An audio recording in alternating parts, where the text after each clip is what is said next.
Daré continuidad a algunos conceptos, algunas reflexiones que durante la mañana estuve haciendo respecto de la democracia en México, la calidad de la democracia y la relevancia que tiene en ello el Instituto Nacional Electoral. Quisiera empezar señalando, porque creo que mis palabras en la mañana fueron sacadas un tanto de contexto y vale la pena hacer la precisión. Yo creo que el Instituto Nacional Electoral es una gran institución.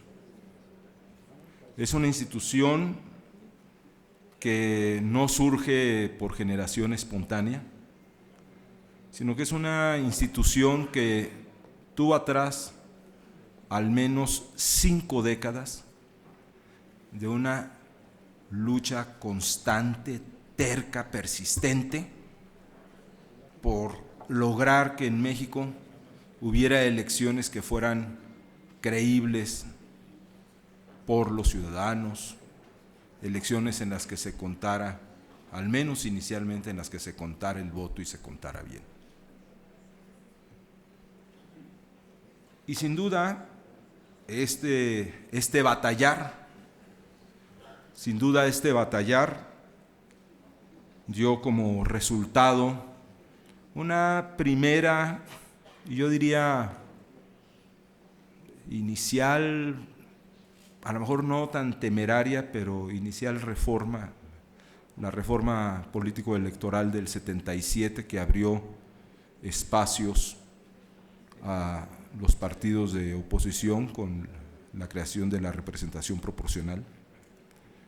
Y años más tarde, 14 años más tarde, 13 años más tarde, tendría lugar otra reforma político-electoral que dio lugar a la creación del Instituto Federal Electoral y una nueva legislación que buscaba organizar los procesos electorales.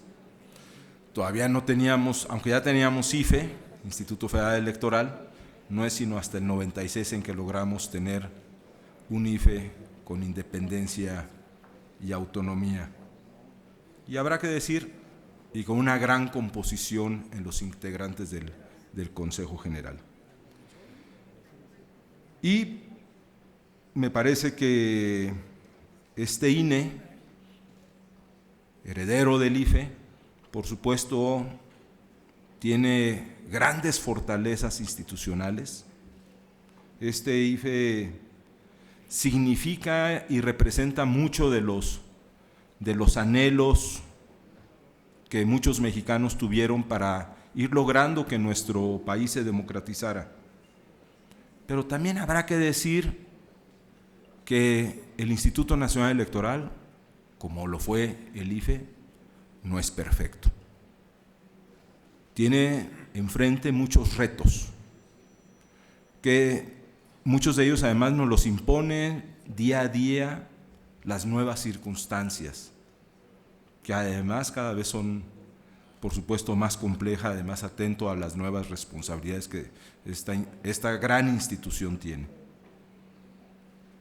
Pero también, y vale la pena señalar que la transición democrática en México había iniciado ya, incluso sin que existiera todavía el Instituto Federal Electoral.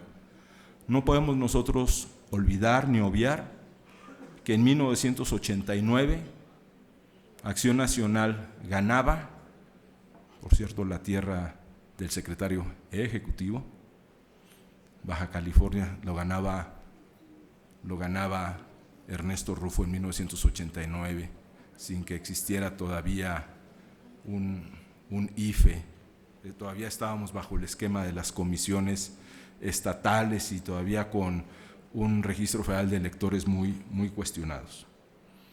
Así pues, decirles que la transición se inició todavía sin el IFE, sin el INE.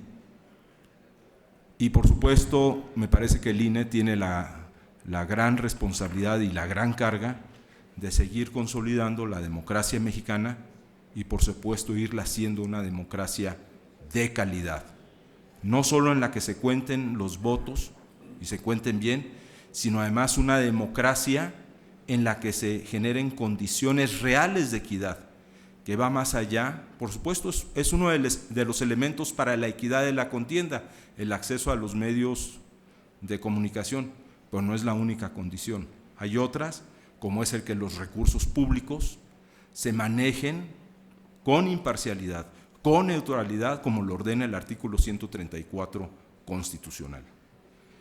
Y por eso es que se requiere un árbitro que esté siempre presente. Requeremos un árbitro que se vea, no que esté ausente. Un árbitro que se vea y que se sienta. Y un árbitro que tenga presente que la fiscalización no solo es en un solo sentido de revisar las cuentas de los partidos políticos y sus candidatos en campaña. La fiscalización del INE implica, en términos del artículo 221 de la Ley General de Instituciones y Procedimientos Electorales, que tienen que revisarse los recursos de los 3 órdenes de gobierno. Y ahí, discúlpenme, sigue estando pendiente ese trabajo, y esa falta de fiscalización en los recursos públicos, sin duda, ante las evidencias que hemos tenido, evidencias que me parece que han sido escandalosas en este proceso electoral, hay demasiadas evidencias en Nayarit, en Coahuila, en el Estado de México, y me parece que la autoridad ha sido omisa, ha guardado silencio. Hemos presentado ya incluso una solicitud de información de qué se está haciendo. Por supuesto, no he tenido respuesta. Y bueno, por supuesto, seremos respetuosos de los resultados que formalmente estén dando las autoridades electorales, pero quiero señalar, como lo ha señalado el presidente de mi partido, Ricardo Anaya, que en 3 de las 4 entidades en las que en este día hubo elecciones, en 3 de 4 hemos ganado. Gracias, señor representante.